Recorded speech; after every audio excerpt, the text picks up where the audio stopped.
Our next guest, Jessica Jackson, is the Chief Advocacy Officer at Reform Alliance, an organization that works to transform probation and parole in efforts to break the incarcerated out of the current system that keeps people trapped in a revolving door from probation to parole back to prison. Reform started with the fight against the re-imprisonment of rapper Meek Mill, who was given a 2 to 4 year sentence for popping a wheelie. But unlike Meek, millions of people trapped in the system do not have the resources to fight back.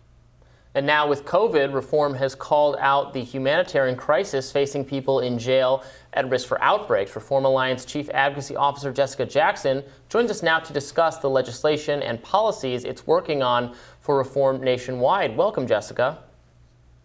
Hi, thank you for having me on. Yes, thanks for being with us. So, walk our viewers through it a little bit. I think people are not overly familiar with this, but there are just so many stumbling blocks, places to trip up for recently released people from prison, and then they have to be checked up on, and they have so many restrictions, and if you fail any one of those, you're right back in.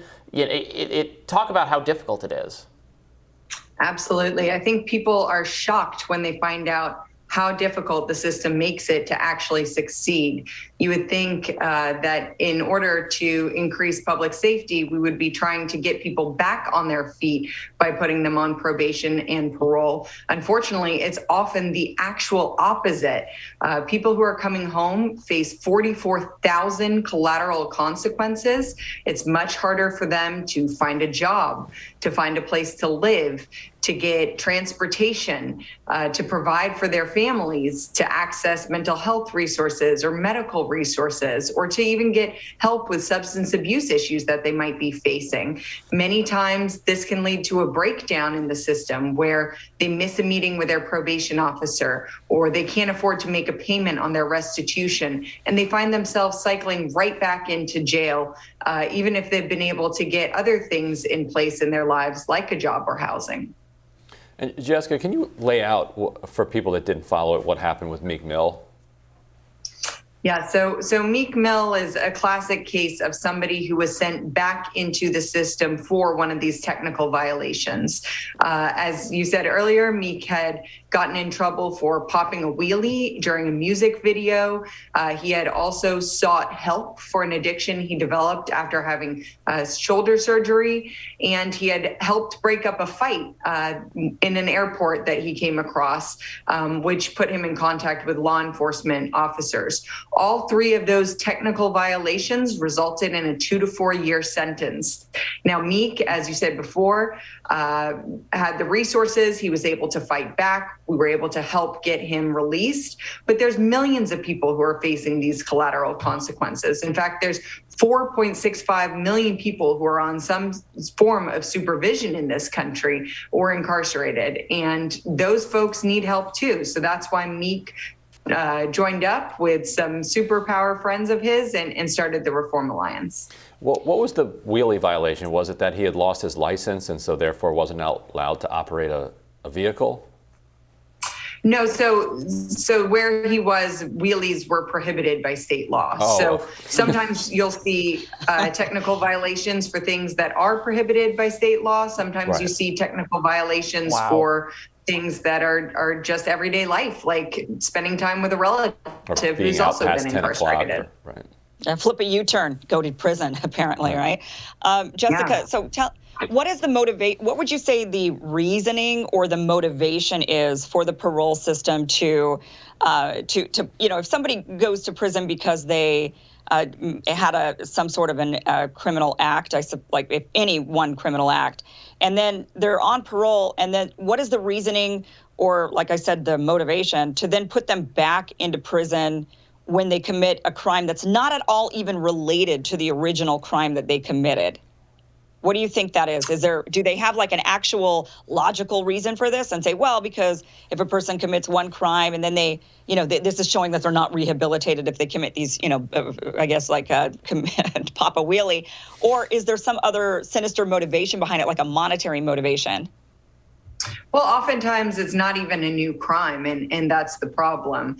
But I think that, we have a system that has been built on vengeance. Back in the 80s, and we decided in the 90s, we decided that the only way to handle a person who has committed crime is to put them in prison, or a person who will not follow the rules of their supervision is to put them in prison. What we've seen since then is that that approach doesn't work. Tough on crime laws actually decrease public safety. What we need to do is impose a smart on crime approach. And we have evidence-based practices all across the country that we see working on a pilot program level that are actually reducing the recidivism. Programs like getting people education while they are incarcerated, or making sure that we have job fairs where employers are showing up and helping people get jobs who have been incarcerated, as opposed to discriminating against them because they have a record. A person who has an education, who has a bachelor's degree, is 97% less likely to recidivate and end up back in the system. A person with a job is 64% less likely to end up back in the system. Yet most jurisdictions ignore these evidence-based practices and just lock people back up, which increases the likelihood they're going to continue to end up back in the system. Yeah. One fun thing to note here is that Jessica is Kim Kardashian's legal mentor and has worked with her to pass what is called, it's dubbed the baby bar exam. It's the first year law students examination, which she did pass in this past December. Kardashian became passionate about criminal justice reform after helping Alice Marie Johnson, a great grandmother who was serving life plus 25 years as a first-time nonviolent drug offender. And Kardashian took Johnson's case to a White House meeting with former President Donald Trump, who granted Johnson clemency in 2018, which I think is great. I think it's great that Kim Kardashian has taken up this cause. It's a cause that's also I'm very passionate personally about as well, prison reform and helping prisoners, especially when they get out of prison, but also helping those that have been wrongfully incarcerated. With her now being involved in this cause, have you found more people interested in helping, or more donations, or what has been some of the ramifications? Or the, I guess, benefits? Absolutely. Yeah, I think whenever you have an influencer, but particularly one with as huge of a following as Kim, she's got 270 million followers, which is more than some countries have people. You see a benefit in them getting involved. She has changed the landscape of this issue, because there were people who were walking around that never thought about criminal justice reform or what was happening inside of our prisons. There were people who just assumed that the system was working and that it was actually creating better public safety outcomes for them. They didn't realize that we were decreasing public safety through the current system. So Kim has been able to put a human face to so many people who are inside of prisons across the country. She's been able to help get thousands of people out, both through her clemency efforts and legislative efforts. And she's really been able to redefine the narrative and make people question, what is going on inside of our system and why does it fail so often?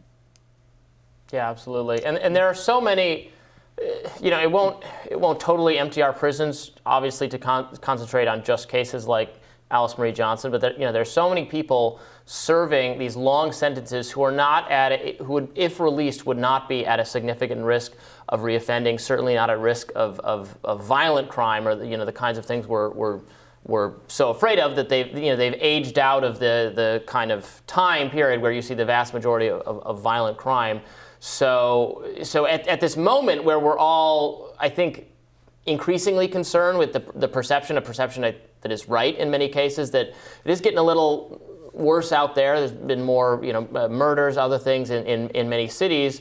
How do we keep having the criminal justice reform conversation move forward without seeming naive about the kind of bad trajectory we've seen actually in our cities?